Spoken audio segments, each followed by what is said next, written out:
Hello, everybody, and welcome to today's session. We have got a very exciting politics and international relations taster session for you. And the topic for today will be looking at who gets what and why, and it's a global politics in action taster session. Now, just to let you know, the session is recorded. It's nothing to worry about at all. We can just send you a recording at the end of the session so you can watch it back. Also, you should be able to see a chat icon where you can start speaking to fellow participants, maybe future classmates as well. And you should be able to see a Q&A icon where you can start posting your questions, and then we can ask the panel these at the end of the session. But just to introduce myself, I'm Jess and I work in the International Office, and I'll be helping with the Q&A at the end of the session. But I'll pass over to Ben to introduce himself and to introduce the session. Perfect. Thanks, Jess. So I'm Dr. Ben Nutt. I'm a senior lecturer in politics and international relations here at the University of Hertfordshire, and I'm the program leader on the MA International Relations. I'll just pass over to Siobhan or Dr. Siobhan Bygate to introduce herself as well, just before we get started. Hi everybody. Thanks Ben. Yeah, I'm Siobhan Bygate. My area of interest is political economy, and I teach on a number of the different modules for the masters and for the undergraduate. And very pleased to be with you here today. Thank you. Perfect. Thanks, Siobhan. Yeah, so like Jess said, this is going to be a kind of a short-ish taster session. It's going to be interactive, so there's going to be some Mentimeter activities for you to complete. There will be a QR code that appears on my screen. Hopefully everyone can see that, which you just scan and it will take you into Menti, and then you can record your responses and then stay in Menti because there'll be a series of kind of questions that appear throughout as we go throughout the session. The session's intended to sort of introduce you to the kind of discussion topics and thematic areas that we might discuss on an international relations degree or a politics and international relations degree, depending on which kind of level it is that you're looking at entering. Like I said, it's interactive, so please do get involved. If you want to put anything in the chat, if you want to kind of unmute yourself and comment if you can, then please do so as well. But please do sort of involve yourselves. Everything's anonymous, so no one will be kind of judging what it is that you're saying, but it'll just help us sort of get along with what it is that we want to do. So we're going to look at who gets what and why in terms of the broader theme, and the kind of underarching theme is about climate change and climate change action. But at the end, I'll sort of link it to the broader session. So I think we should have, hopefully, our first Menti appear. Yeah, so if you scan the QR code in the corner, and it should bring everything up for you. Or you can go on menti.com and pop in the code there, 33677678. So this one is just about kind of what global challenge concerns you the most in terms of what it is within the world. And hopefully we should I think there's kind of 10 or 13 of you, so we'll wait to try and get some more kind of responses. So we've got climate change, conflict, economic inequality, health, migration, artificial intelligence, autocratization, so the kind of rescinding of democracy, and then others as well. People can get on and click on those, it would be great.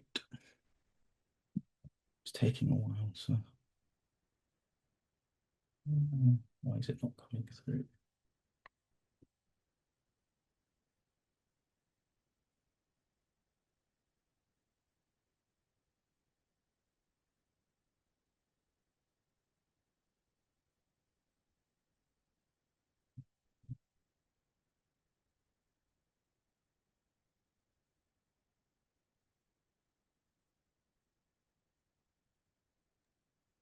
So to join in the Menti, everybody, if you just scan the QR code that Ben said, just use your camera on your phone, or you can type in Menti in your browser as well, and then you can just put that code in and you can join in as well. So it will be a really interactive session. So it'll be lovely for as many of you to join in as possible.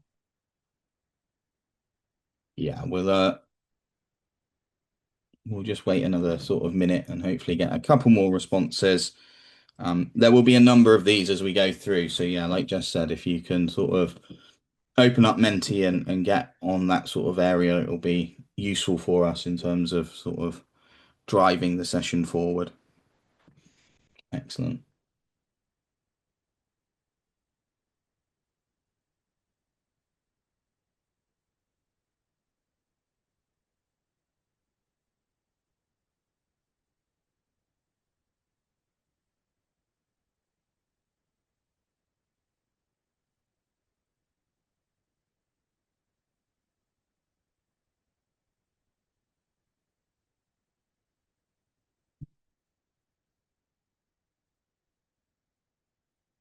Jess, Siobhan, can you just watch the chat in case something comes through? No problem. I've just put a little thing in the chat, a little Ah, instruction in case someone is not used to doing it this way. yeah, I think that might have helped. We've got a few more people. yes. Thank you.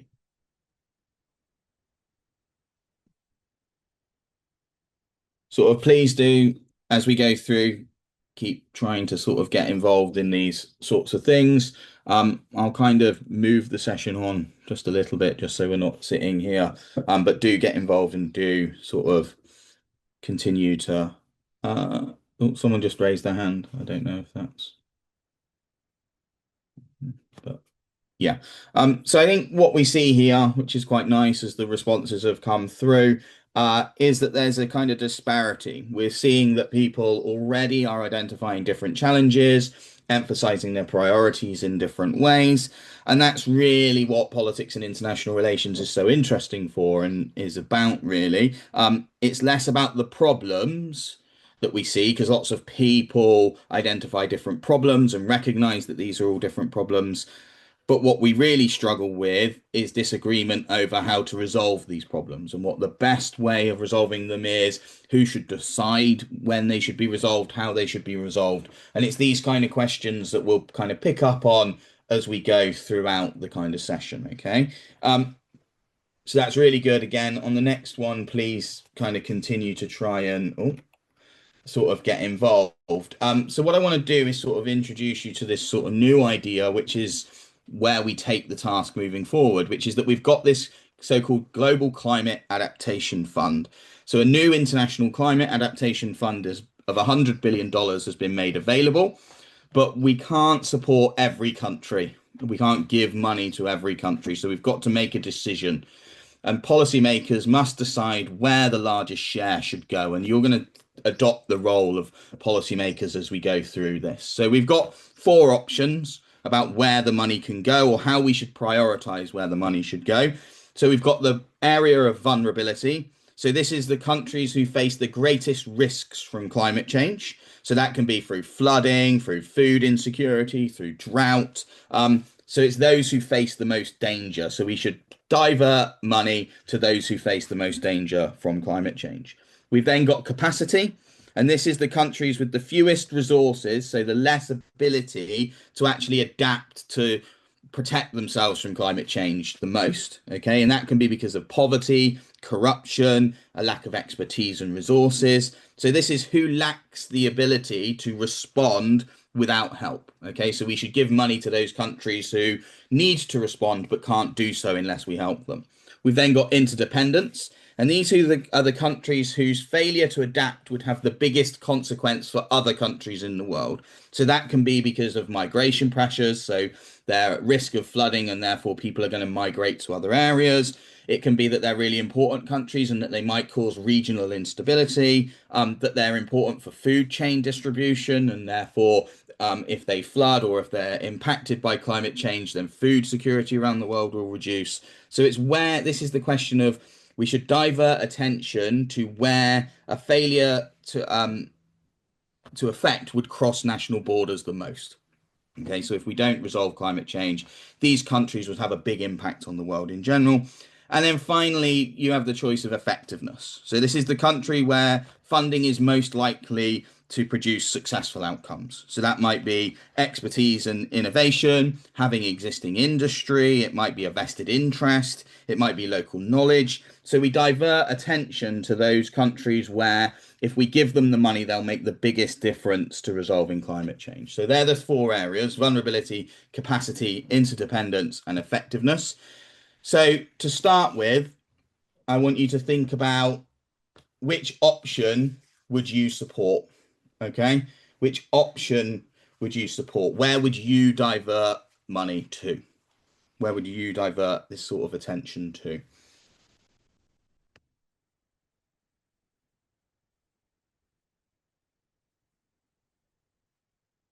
Again, if you haven't already opened up Menti, then you can do so. So there's a few of you that may not have, but please do, and please do respond.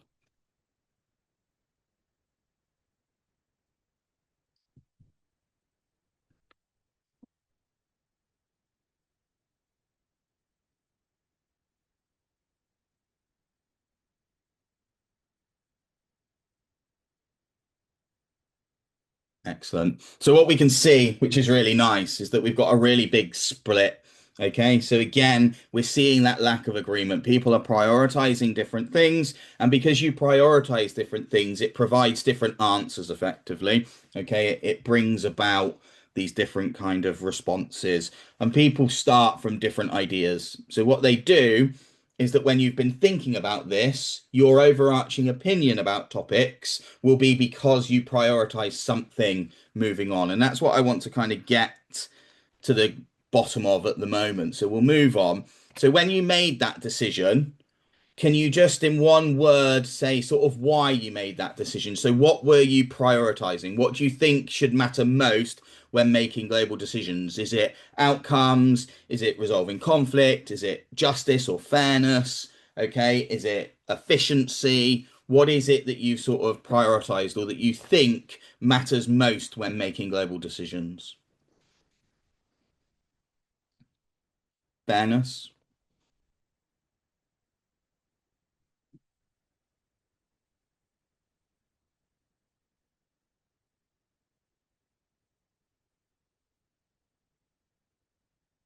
Implementation, so the ability to sort of safety, yeah, so safety, risk, excellent. So we'll try and get some more responses. So this is sort of just one word about what should matter the most. So what should be the biggest influence of kind of making global decisions?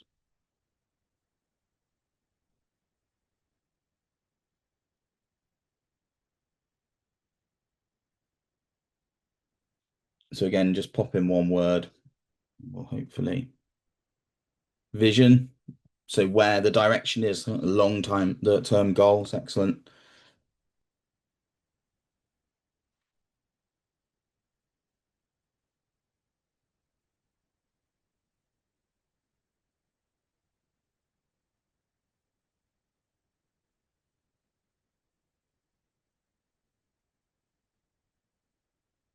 Integrity.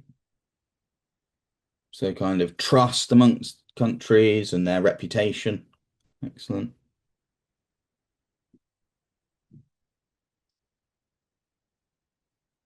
I think you can add more than one as well if you wanted to. So facts, so information, good.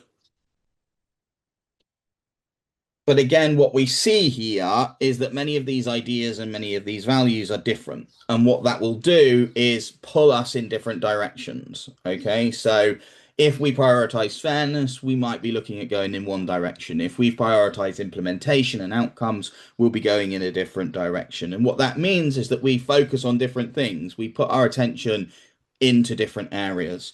And this is one of the reasons why gaining agreement at either domestically within political systems or internationally more kind of severe is so difficult, because people have different priorities, people have different ideas about how to resolve them. And what politics and international relations is about is studying how these conflicts of interests play out, whether that's within domestic political systems or whether it's within international political system or a combination of the two. And it's really interesting that, again, we've all sort of prioritized these different areas, which is great. And when we think about these things, we're reduced to kind of identifying what it is our main priority is. So in terms of our options that we had, option A was vulnerability, option B was capacity, option C was interdependence, and option D was effectiveness. When those of you who selected option A, you sort of prioritized reducing suffering. Okay. If you prioritized option B and you chose option B, your main priority was to reduce inequality between countries. Your option C, it was to prevent widespread instability in the global political system. Option D was about achieving measurable results. So that was what it was that you were prioritizing. And that will really impact on the arguments that you make, the policies that you develop, the way in which you understand the world as well, and the way through which countries should operate. But when you think about these, some of you may now have thought, actually, I might have changed my mind. Okay. And actually, I chose about widespread instability, but my actual aim is to reduce suffering or things like this. So it's okay to sort of change your mind, and we'll get onto that as we sort of go through. But what we see here is that disagreements often aren't because people are stupid or misinformed. They actually occur because people prioritize different things. And we see that in political debates, okay? It's very easy for people to discredit others who they disagree with as just being stupid or misinformed, or racist, okay? Or sexist or things like this, right? Whereas actually, a lot of the time the disagreements that occur happen because people prioritize and just focus on different things, and that's sort of emphasized at the international level, particularly in international relations. And when we're academics and when we're scholars and when we're thinking about these things, what we try and do is make sense of these disagreements and these different priorities, and we try and understand why these different priorities occur and how we can balance them, and actually how the solutions we see perhaps come as a result of a combination or a compromise between these.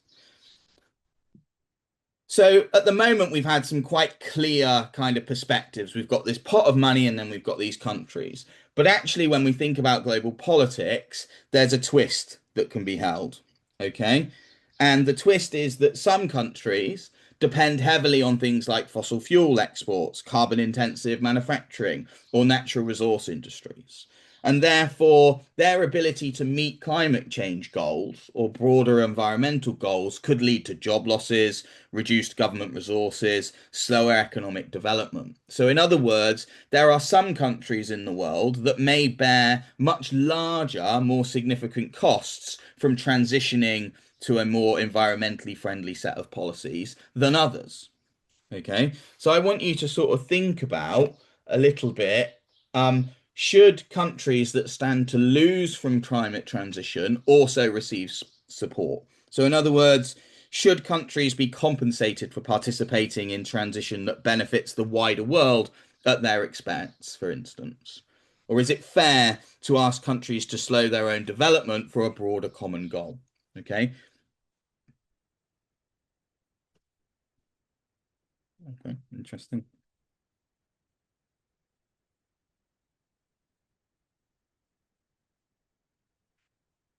Again, so sort of no right or wrong answer. Okay, it's just whether these countries that stand to lose from the transitions that are made should receive support. Okay, so should one of our criteria actually be that these countries should receive support as well, or should be compensated for the changes that they'll have to make, because actually they're going to damage their own countries in a short term to medium term for what should be in theory the benefit of everyone else. And some countries haven't had to make this decision, and we'll come on to that a little bit more at the end maybe. But good. So actually what we're seeing here is that compensation becomes a justification for receiving climate support funds as well. So actually our funds that we have when we have this £100 billion pot isn't only going to those who are vulnerable perhaps, or those who can make a difference. Actually, we might have to use some of that money to compensate those that are going to lose out in different areas. And there's a general agreement here that we should do that. So these are the sort of questions that we ask from a normative position, right? Should countries be compensated for participating in actions that benefit the wider world? Okay. Is it fair to ask countries to slow their development for the common good when already developed countries did not have to make the same sacrifices, right? And when you listen to the statements that are made at these large environmental conferences, whether they're the COP conferences or whether it's the Paris conference or the Copenhagen conference before that, these are the arguments that some countries are making. Some countries are saying, if we make ourselves more environmentally friendly, there's going to be a negative side of this for us. And therefore, we want to be compensated for it. Or how are you going to change the system so that we're not negatively impacted? So that's, again, this sort of broader compromise area. So I want to go kind of back to our question. Okay. So now we've got five sort of priorities, but also I've added a sixth one there, okay, which is, about previously I've given you kind of clear one policy options. Actually, in the policy world, we often don't have that luxury and that we need to have some degree of compromise. So now we know what we know, how do we think the climate fund should now be allocated? So we've got vulnerability still, capacity, interdependence, effectiveness for compensation, or a combination of these.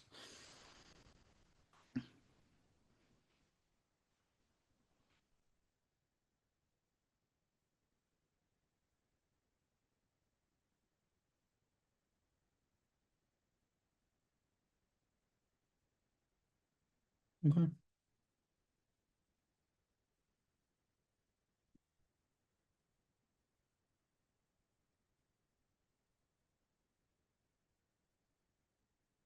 Just see where we get to. Okay. So this is good in terms of certainly what I expected. Okay. Once we get to here, we realize that actually it's not just one of these things, it's perhaps a combination of them. Although it's interesting that some of you have still been able to sort of prioritize in and into a specific area, which is nice. And everyone likes the idea, though, of a combination or a middle ground or a compromise position. The problem that we have in politics and international relations and domestic politics as well is that no one really agrees on what that compromise should be. Okay, so people have said, for instance, we want a combination of them. But if we then tried to gain a combination, even between just the 15 of us in the room at the moment, about which two or three of those, whether it should be two or three or four of them, whether we should give a little bit to everything, everyone would have different ideas. And that's what politics and international relations is about. So thinking about that, I want you to think of sort of this question. How would you divide the money? Okay. How would you sort of split it up? What would your compromise be? Would you pick one? How would you divide that up? Would it be 20% here, 50% here? Okay. So just think about how you would divide up that money yourself. Okay. And then think about when we move forward a little bit about who should then decide. Okay. So who should make a decision about how this money is divided up? Okay. So we have this pot. We've decided that it needs to be divided up or a combination. Who should decide that that is the outcome? Okay. So who should be responsible for making that decision? And we've got states or countries, we've got an international organization, we've got scientists and experts, we've got local communities who will be impacted perhaps or have local knowledge, we've got those who will be most affected, or we've got a combination of two. And then obviously we'll have the issue of dividing out who gets the final say, these sorts of things.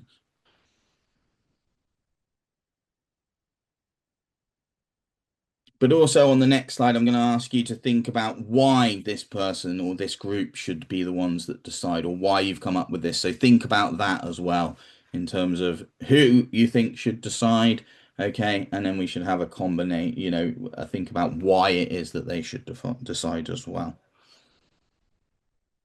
So I'll just let the couple of other people fill out, which I think we've got left. So again, we're seeing a split, we're seeing a disagreement. Interestingly, perhaps the reality doesn't reflect what things should, and that's what's the benefit of when we analyze in certain ways and we ask certain questions in certain ways. whether the should often doesn't reflect the does, the existence. I think there's one more person, but we might move on. But we're seeing sort of an almost even split, okay, about different things, although a priority for international organizations, so collections of states and groups to make those decisions. So thinking about your previous choice, why should an international organization or those most affected or a combination decide? What are the benefits? So what is the reason why you think these should decide? And you can put like a little statement, I think, in here. That's fine.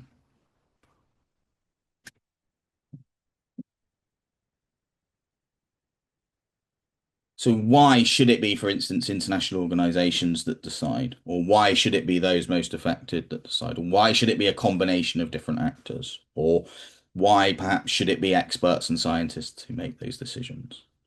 It's that why element, okay, which is really important for us in terms of explaining. So fairness, okay. So if we have an international organization, okay, to make a decision, we're aggregating as many ideas as from different countries as possible. Yeah, we're having some representation and hopefully some fair outcome, particularly if there's a fair kind of voting system on this.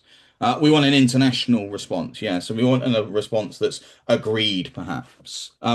Equity is interesting, yeah. So some kind of outcome that impacts on everybody the same or treats everybody the same, whether it's having their word represented the same. Okay, yeah. So we're talking about representation. We're talking about, how can we represent certain ideas? Good. Justice, yeah. Right and wrong. Okay, fairness linked to fairness. Global output, yeah. So if we're making decisions about the globe, then perhaps a global organization or a global institution should be making these. Again, you can add in more that you throughout as well. I'll just give you a kind of a minute more to think about these, about why that should be the decision.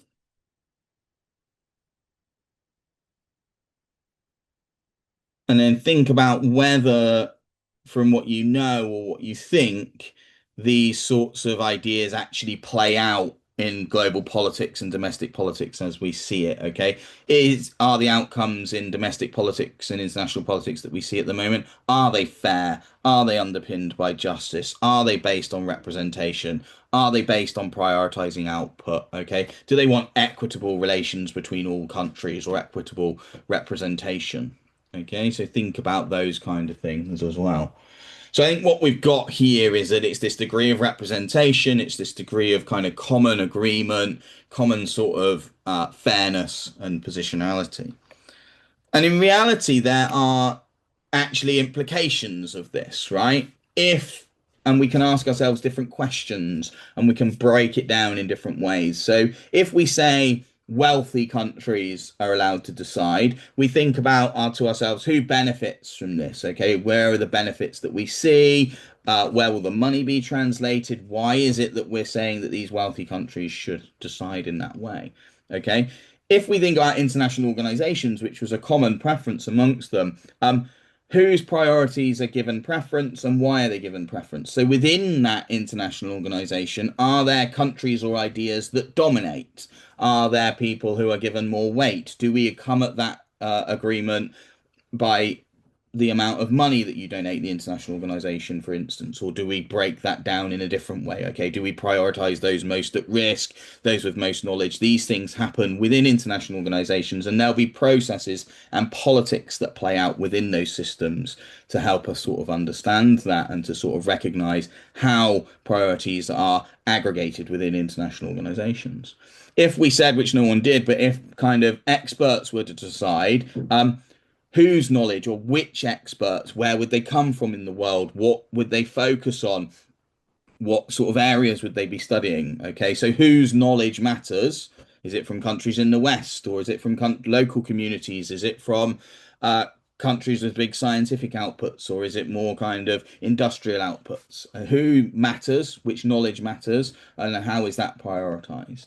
And then if we decided that it should be local communities, okay, how do we balance then whose views are heard, whose views are excluded? Why does this happen? Who gets to make that decisions? All these questions relate to things like power, fairness, representation, equality, okay, community, right? All these sorts of factors come in. So what I want you to think about just before we end is we've kind of created this kind of abstract reality. But when we think about the global political system as an entirety and in its whole, who benefits from the current system of global decision making? Okay, so is it everybody? Is it the powerful? Is it the wealthy? Is it the industrialized countries? Is it developing countries? Is it historically colonial countries? Which countries benefit from the current system of global decision making? Right, so we've got wealthy countries, yeah? That wealth gives them some sort of input to things, yeah? So who is it that benefits from this current system of global decision making? The powerful countries, yeah. Power defined might be economically, might be militarily, might be knowledge based, might be history based. Okay. Powerful and wealthy, yeah. Yeah. So we see these kind of capability based approaches or capability based aspects. Yeah. So divisions of labor, if you want. Yeah. Possessors of knowledge, right? So knowledge is being connected to power. Yeah. Who decides what's right and wrong in terms of the information that's provided? Okay. Who weights that information? Yeah. They might all be linked. And this is really interesting because when I asked you a few slides ago, what should be the driving forces behind global decisions, no one put power or wealth or knowledge. Okay. What people put was things like fairness, aggregation, equity, okay, equality, right? Common agreements, yeah. But what we're actually seeing here is that the current system of global decision making comes from influential groups, ideological positions that are emphasized perhaps, and we've got this kind of distinction between left and right coming through, which is interesting, and power and wealth and capabilities that really sort of drive global decision making. So what we've seen is that we live perhaps in an imperfect world. Okay, and these factors play out. Power plays out in terms of how decisions are made. Yeah. So we've got one side of the question about what we should do and what should be the outcomes, but actually questions for politics and international relations are often who decides and who benefits. Okay. And what we're seeing here is that there's this image that it is the powerful and the wealthy who decide, and therefore it's the powerful and the wealthy who benefit. Now, I've got some sort of conclusions that I want us to make and draw together. So we start with this question of who should sort of who should receive climate adaptation funding. That was our kind of big question that we began with, okay? And then we moved on to questions of who should decide, right? So we had this question about, okay, who should get the money? But then we kind of moved it into this point of kind of who should then decide who gets this money? Who's the most important people there? Who benefits from that decision? Okay. Who is it that gets it included? Who gets excluded? Okay. And that's really where we are. So who gets heard? Who gets ignored? Okay. Whose priorities matter? Okay. Do people get to talk from themselves, or are people talking on their behalf? And this is ultimately what we recognize as politics and international relations. So we begin with this kind of seemingly straightforward question of who should receive climate adaptation funding. But as we've seen, answering that question quickly led us to much bigger ones. Who gets to decide, who benefits from those decisions, and whose voices are heard or ignored along the way. And this is what makes politics and international relations such a fascinating subject. It's that these questions don't only apply to climate change as we've done it today, they appear everywhere, whether that's in government, international organizations, businesses, charities, social movements, and communities that exist around the world. So whether we're debating climate change, migration, conflict, development, technical developments, we're continually confronted with questions of power, representation, fairness, and responsibility that all play out in different angles. So studying international relations and politics isn't about learning facts, okay, or correct answers. It's about developing the ability to analyze complex problems and understand complex problems like this, to weigh up competing arguments and differing perceptions, understand different perspectives, how they arrive at what's being prioritized, and how they can perhaps provide a suitable answer to the question that's different to your own, but just thinking about things in a slightly different way because of different experience or different capabilities. And then we ask difficult questions about the world around us. So we ask controversial and challenging perspectives. And these are all skills that matter far beyond university and academic study. Whether you go on to work in government, in an international organization, a business, a charity, the media, or even a field that doesn't exist yet.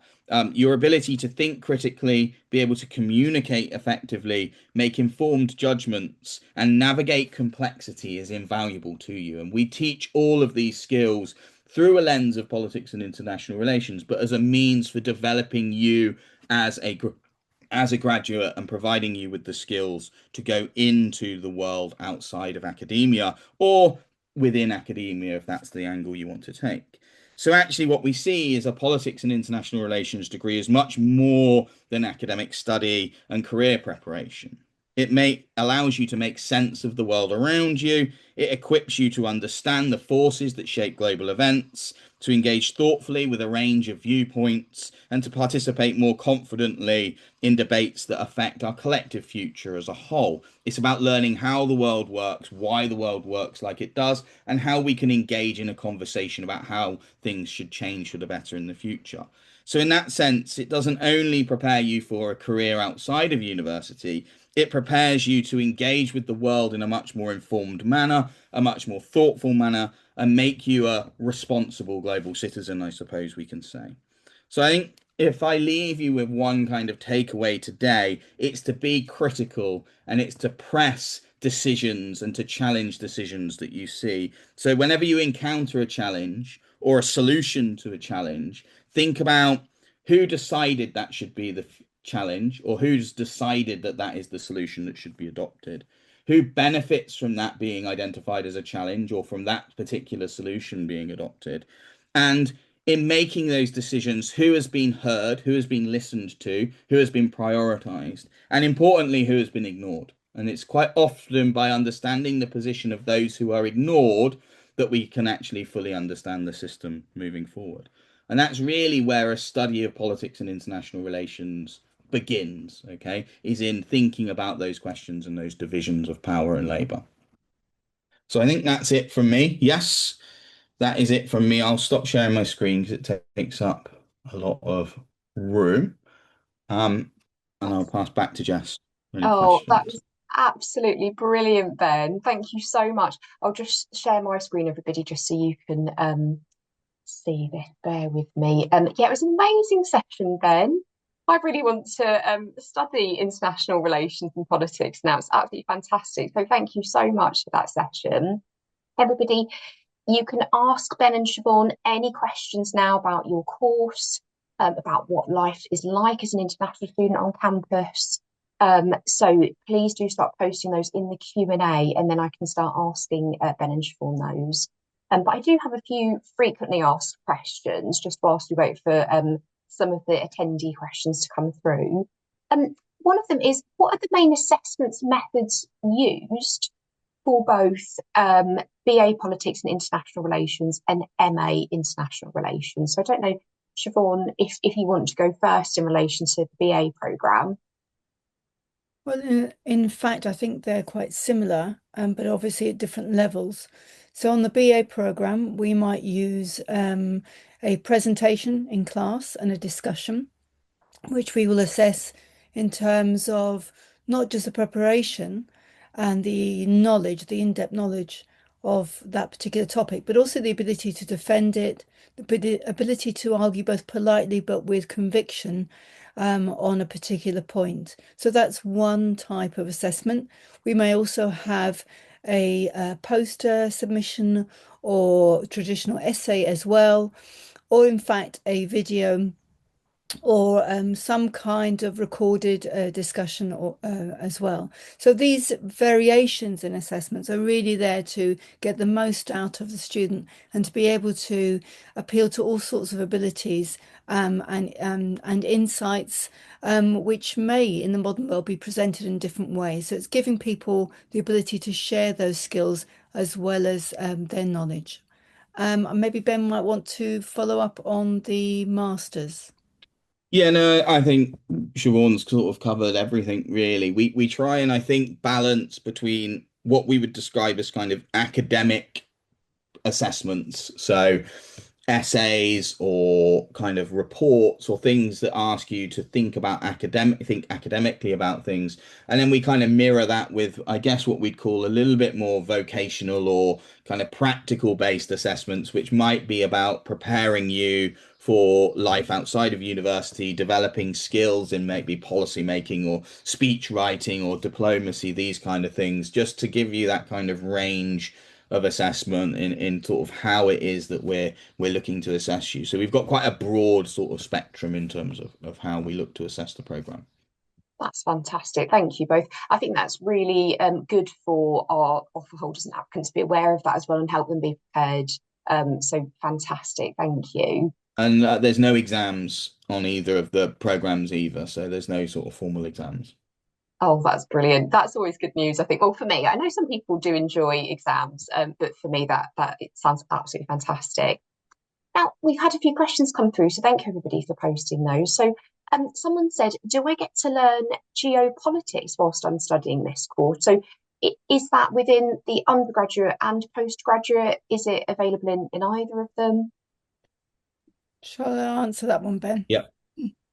So the geopolitics is becoming increasingly important in the study of politics and international relations. It's just the nature of the times that we're living in. And if we look at the Straits of Hormuz situation, it's an excellent example how a regional conflict has had massive effect across the world, both economically and politically, and all sorts of ramifications. So it's very much part of the undergraduate and the postgraduate degree. There are a number of modules at both levels that particularly look into that area. Some of them I happen to teach on. So for the masters, the globalizing economies and emerging economies and politics of development is one. Also, there's the energy and the environment that, as you might expect, will pick up on those issues. At the undergraduate level, we have a new module on the Anthropocene. It's called Apocalypse now, just to get you really worried and excited at the same time. But I think that gives you a flavour of the scope to cover geopolitics across those modules, but it's touched upon in others as well. And finally, for your dissertation, obviously, at either level, you can choose to concentrate on that as well, because we do have expertise in that area. I hope that answers that question. It does absolutely brilliantly. Thank you so much. And the module sounds very exciting as well. So yeah, absolutely fantastic. Thank you both. Someone said, quite a good and interesting question. Is it a good idea to learn other languages whilst I'm studying these courses? And will it help and support our offer holders and applicants and soon to be students? I think generally learning languages can help you in terms of a career sort of development, but also a sort of general sort of kind of personal development as well, which is sort of an option for you. I guess it depends which sort of languages you were looking at and being kind of strategic in that well, but it would never kind of limit you being able to speak more than one language, particularly in the realm of politics and international relations. And interestingly, students can study for languages alongside their degree. So you can study up to 30 credits of languages along on top of your existing field of study. And the university allows you to do this free of charge as well. And that can be part of the already offered language provision that exists at the university. So if you was interested in that, that's something to talk to your relevant program leader about. And they can talk to you, get you in touch with the languages people. But there's also kind of that's kind of an official route to do it, but there's also kind of classes and societies that the university offer that can do these things as well, on a less kind of formal basis. Fantastic. Thank you so much. That's brilliant.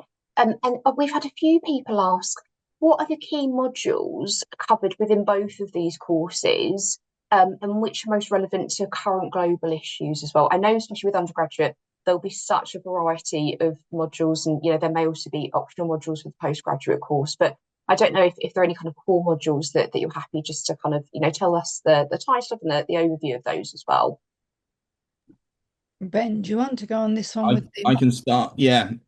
So in terms of the postgraduate level, we have at the moment taken the opportunity to sort of remove any optionality. So all of the courses that you take will be sort of core, and that's a decision that we've made to allow it much easier for people studying and entering it at the different times, and also to reflect changes that exist in the world and just give us chance perhaps to refresh some of the stuff.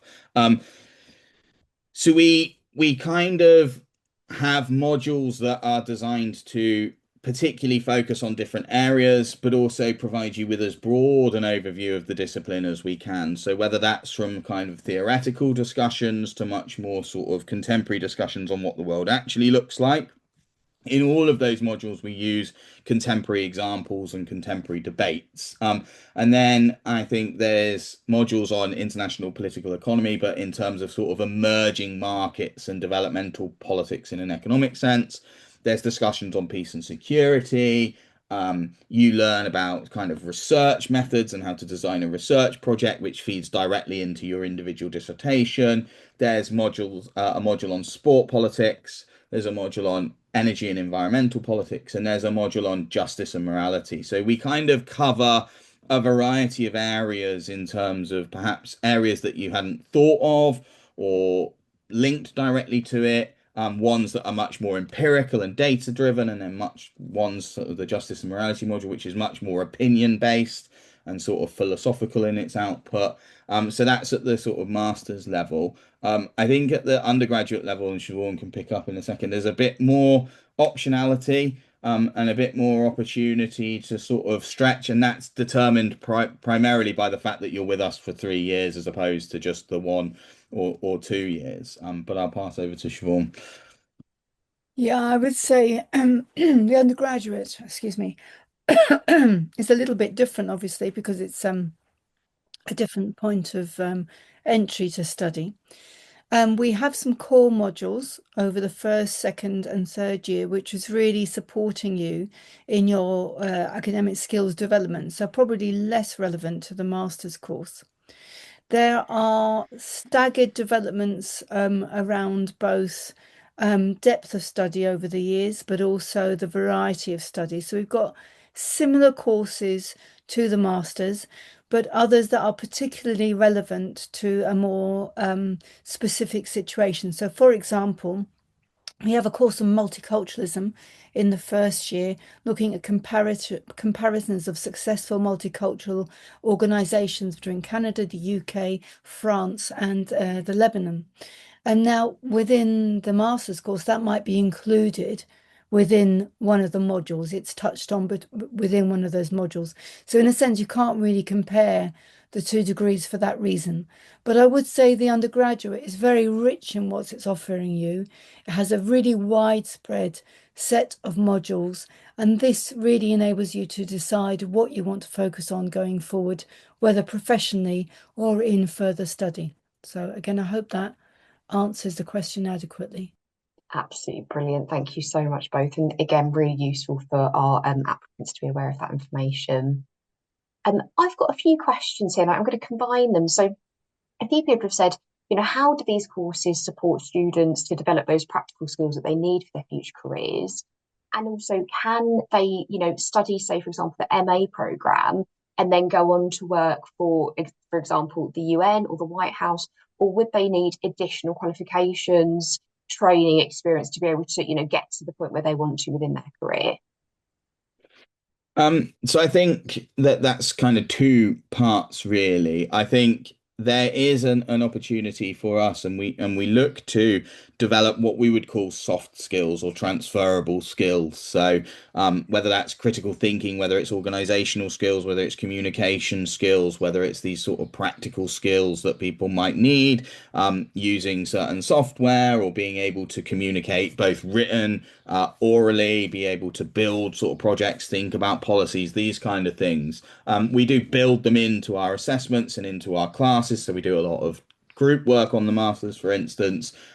We do lots kind of simulation activities. I know Siobhan on her module has students present to the class and lead some classes, which gives sort of organizational skills, communication skills, critical thinking skills, to think of it from a different angle, not just receiving the knowledge, but actually how can I then provide this knowledge to people? And certainly, I think one of the benefits of an international relations course is the variety of options that it gives you. So whether that's diplomacy and government and policy making, or whether it's on the more kind of media side or teaching or more sort of business administration, it prepares you with the skills to be able to engage with these, right? It's those understanding how the world works and how society works really helps you in these kind of broad areas.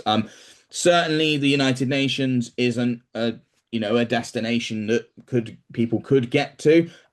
In terms of those types of organizations, it wouldn't be, and I think it's important for us to be kind of honest with this, that isn't the kind of place you go straight out of university straight into the United Nations, right? They would expect you to perhaps have experience in a particular state government, so your home state government or the UK government, visa applying, or working in a diplomacy in a high commission or an embassy, or working for a business to then build up to something like that. But there's no reason why people don't go into NGOs and other international organizations that are perhaps less kind of central and I don't want to say elitist, but bureaucratic than the United Nations. But there's certainly that opportunity to go into high-ranking positions and decision-making positions in areas that interest you. Sean, I don't know if you have anything to add. I would I would add to that.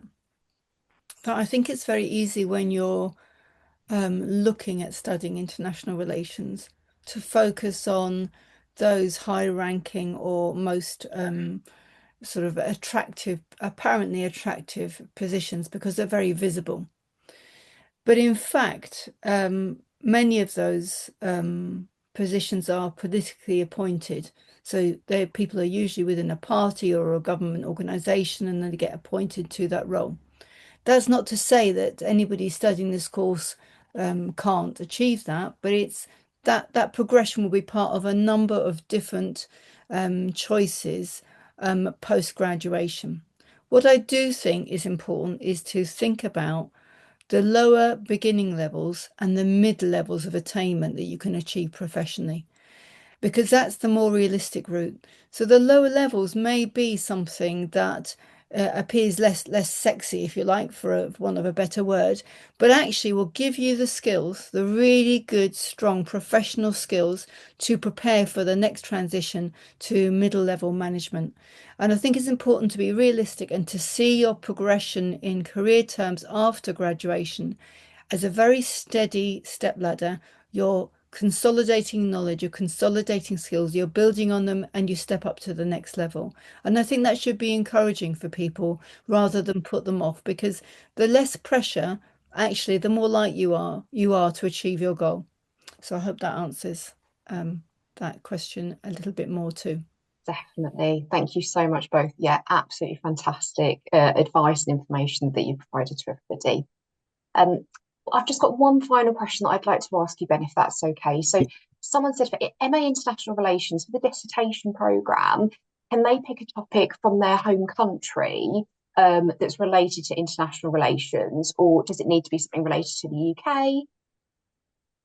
No, so you get complete free reign on what topic it is that you look at.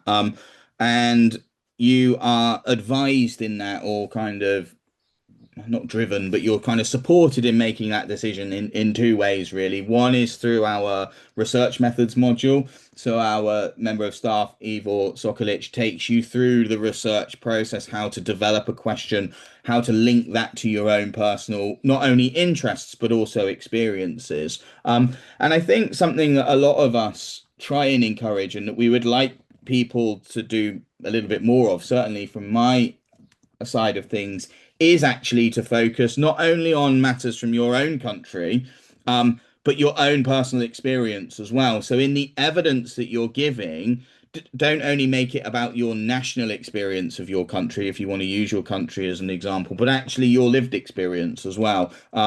In terms of bringing in what you've seen, what you've witnessed. Obviously, there's a way through which we can narrow that and spread that into your kind of studies, but actually having that kind of knowledge and that kind of level is something that we would encourage, and certainly important for the research process. So it can be, it doesn't have to be about the UK or your own home country. It can be about any country in the world. If you've got an interest in the politics of Costa Rica or something like this, then you can study the politics of Costa Rica, right? You have free reign, and what our job as academics is to then angle that into a particular area or a particular study. So it might be one of the, I've got dissertation topics on, for instance, political messaging through Super Bowl halftime performances, for instance, or the role of cricket in overcoming divisions and post-conflict reconciliation in Sri Lanka, for instance. These are sort of two areas that my students are looking at. Siobhan, I don't know. Yeah, I would, if you've got a clear idea of what you're interested in for your dissertation, I think it's great to come with that idea and maybe think about it a little bit as you enter the course. But if you don't, that's not a problem either, because there may be something on the course that sparks your interest and you think, well, actually, that is really, really interesting. And at that point, I would suggest you talk to whichever module leader you have and say, oh, I found this really interesting. I'd like to do a dissertation. What do you think about that, about this idea and area? Which means that you're starting to process your areas of interest well before you even get to the dissertation process. And starting early is always a good idea, I think. So don't be restrained by preconceived ideas of what you want to do. There may be something that sparks your interest throughout the course. Fantastic. Thank you so much, both, and absolutely brilliant advice as well. And some really interesting dissertation topics that the people are looking at, Ben. So that sounds great. I'm so sorry that we didn't get to answer everybody's question, but don't worry, you can contact us a variety of different ways. We've got that on the screen there. We've got a chat bot on our international pages. You can email us, you can call us, speak to one of the call handlers, and you can contact us on Instagram, Facebook, and X as well. So we're very excited to welcome you all to the campus in September. So just make sure you're paying your deposit, securing your place to study with us, meeting all of the conditions on your offer as well, and just contact us if you need anything in the meantime. But thank you so much, Ben and Siobhan, for your time today, and thank you everybody for joining this session.